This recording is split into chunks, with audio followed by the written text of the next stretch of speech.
the change to come, and knowing the battle's won. For you have never failed me yet. Your promise still stands. Great is your faithfulness, your faithfulness. I'm still in your hands, and this is my confidence. You never failed me yet. You never failed me yet.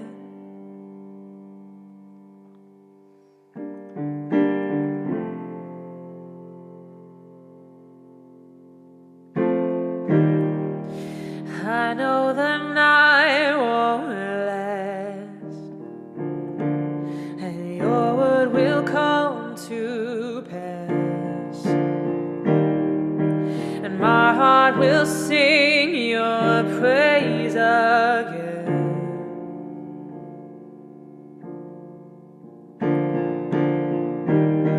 'Cause Jesus, you're still enough. Keep me within your love, and my heart will sing your praise again. Yeah, your promise still stands, and great is your faithfulness, God. I'm still in your hands, and this is my confidence. You never failed me yet.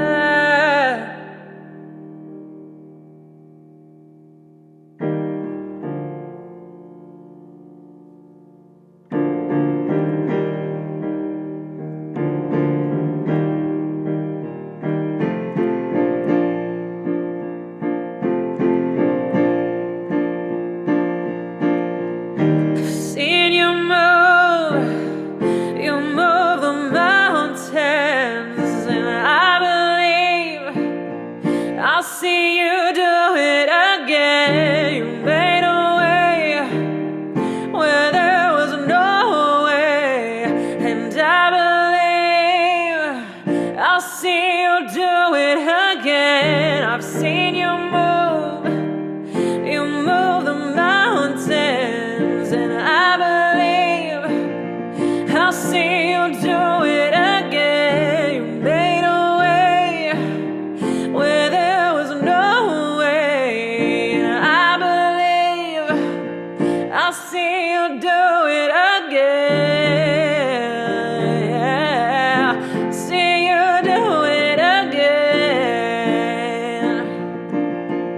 I'll see you do it again. Yeah. I'll see you do it again.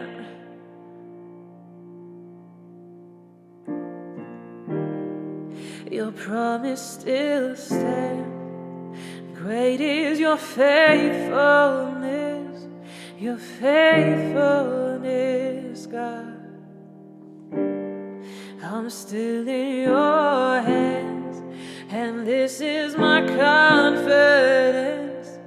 You never failed me yet.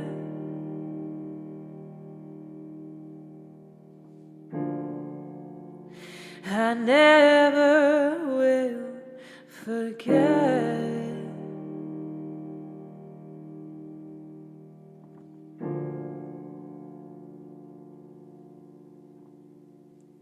This song is all about faith. It's recognizing everything that God has done in the past. And it's saying, God, I know you can do it again. You see, when we have faith, we're declaring to God that I know you can do it. We're declaring to God, I've seen you move before, and I know you'll do it again. That's exactly what faith is. And This song is all about faith. It's a call to faith.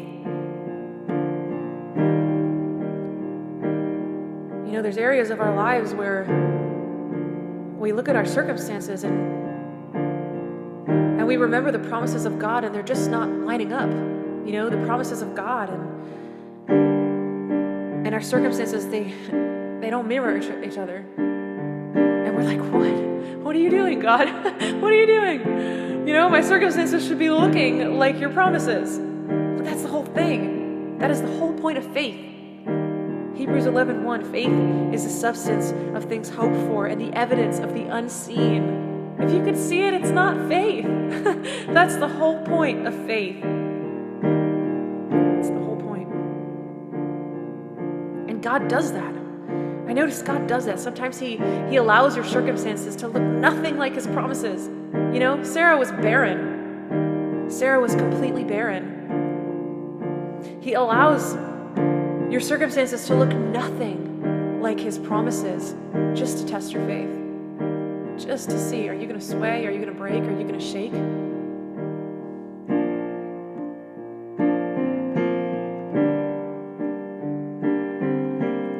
What's an area of your life that you're looking at the scene and you're like, this is not what God promised?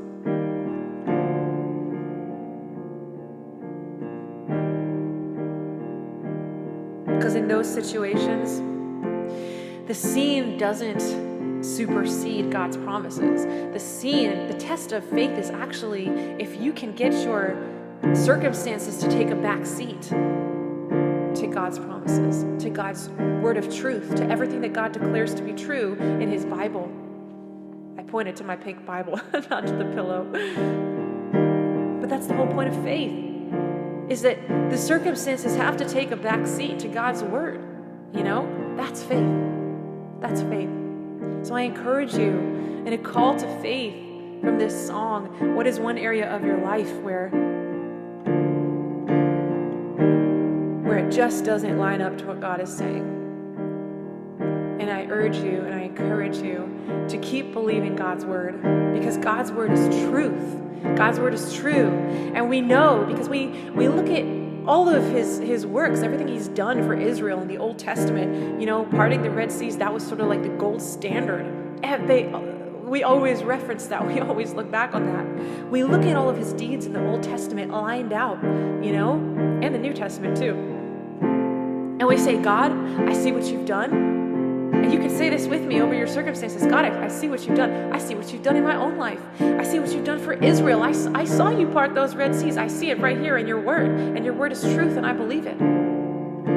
God, I see You do this, and I know that You'll do it again. I know that You'll do it again, because this is who You are. You are a God who keeps doing and keeps doing and keeps doing it again, because You are a miracle-working God. That is who God is. He is the waymaker and the miracle-working God. And don't ever let your circumstances lie to you and tell you otherwise. Ever. He will do it again. In His own way, in His own time. God doesn't need your help. He doesn't need your circumstances to be in order. He gave Sarah a child when she was barren, because He doesn't need natural help. He tended to Lazarus when Lazarus was dead, because God can resurrect. A God who resurrects doesn't need to heal, you know? A God who can split seas doesn't need a boat. That's what He wants to do for you. You know, maybe His miracle, maybe the miracle that He has for you just doesn't fit into your timeline right now. Maybe you're just not there yet. Maybe the miracle or whatever He wants to do, it's too big for your story right now. It doesn't fit with your timeline, but it will. It will. Because God works in the hopelessness and the impossibles. It's what He does. It's who He is. Matthew 19:26. All things are possible. All things are possible. You know, Mark 10. What's impossible with man is possible with God. These are facts. It's truth. So don't be discouraged by your scene. Don't be discouraged what you see. God is working it out. He's constantly working it out. Because the God who does and does and does and is the great I am, he will do it again. He will do it again for you. And he's always doing, and he's always saving, and he's always sanctifying. He's always doing. There is never a moment he's not doing.